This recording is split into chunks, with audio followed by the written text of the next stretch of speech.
Dernier jour pour Cathy. Après 8 mois passés à l'Épide, elle quitte le centre de Langres en Haute-Marne. La jeune femme vient de décrocher son premier contrat, un CDI d'agent de sécurité. Quand j'ai su que l'Épide pouvait nous aider pour la formation de la sécurité, je me suis renseignée, puis on a travaillé le projet. Donc j'ai mis plusieurs mois à le travailler correctement. Puis une fois qu'on a passé les tests, j'ai su que j'avais réussi, puis j'étais pris pour la formation. Quand je vois aujourd'hui, je m'en sors plutôt bien. Si je me dis que je ne serais pas venue à l'Épide, qu'est-ce que j'aurais fait plus tard, quoi. Comme elle, ils sont plus de 3000, hommes ou femmes, entre 18 et 25 ans, à passer chaque année dans l'un des 20 centres Épides, répartis dans toute la France. Des jeunes, pour la grande majorité sans diplôme et sans expérience du monde du travail. 30% sont issus de quartiers prioritaires de la politique de la ville. Beaucoup sont aussi à la recherche d'un cadre structurant. Allons enfants de la patrie, le jour de gloire est arrivé. Contre nous de la tyrannie, l'étendard sanglant est levé. L'étendard sanglant est levé. C'est le cadre un peu militaire.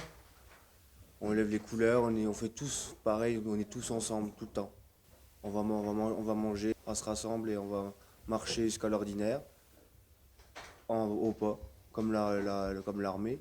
On fait lever des couleurs, la Marseillaise, tous comme l'armée, tout on est ensemble, unis. Ils nous apprennent des choses, les valeurs, les règles, le respect, la politesse. Les 90 volontaires du centre Épide de Langres suivent ici une remise à niveau scolaire avec un suivi personnalisé. Une méthode d'apprentissage bien différente de ce qu'ils ont connu dans le passé. Quand j'étais à l'école, j'y arrivais pas. Et ici, je me rends compte que j'y arrive.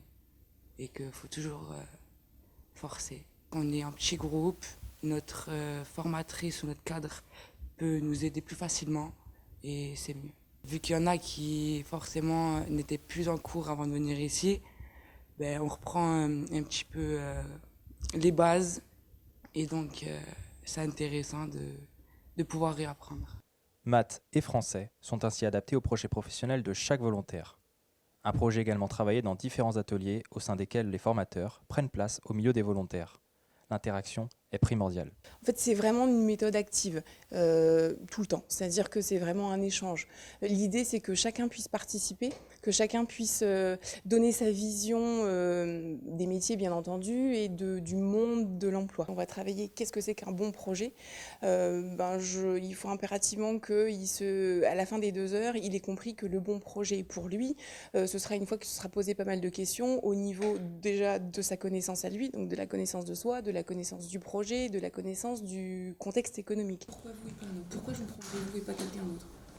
Qu'est-ce que vous allez leur dire? Parce que je suis déterminé. Ok, d'accord. Ensuite, vous n'allez pas leur dire que ça. On l'a vu la dernière fois, qu'est-ce qu'on met en avant? Sa qualité. Voilà. On va balayer tout ce qui tourne autour de l'emploi et ensuite, après, on recentre sur le jeune par rapport à ce que lui souhaite faire, par rapport à ses projets, puisque tout est individualisé.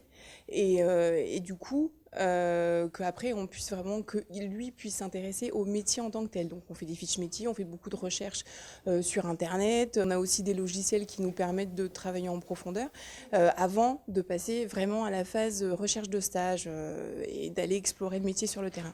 Sport, informatique ou formation au code de la route et au permis de conduire font également partie intégrante du parcours. Nous avons un public qui est pour la plupart éloigné des villes.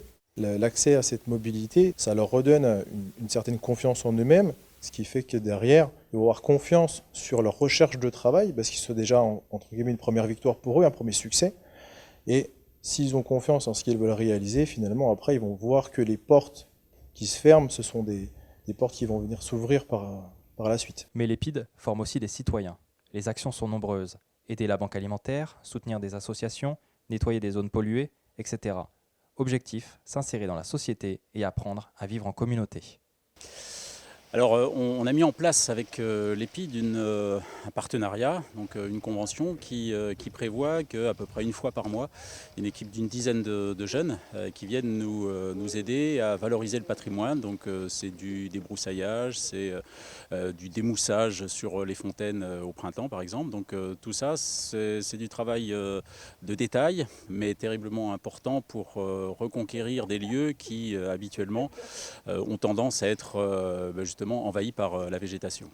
Je crois que c'est important parce qu'ils voient concrètement ce à quoi ça peut servir. L'objectif du parcours à l'EPID, qui dure en moyenne 8 mois, est clair pour les volontaires.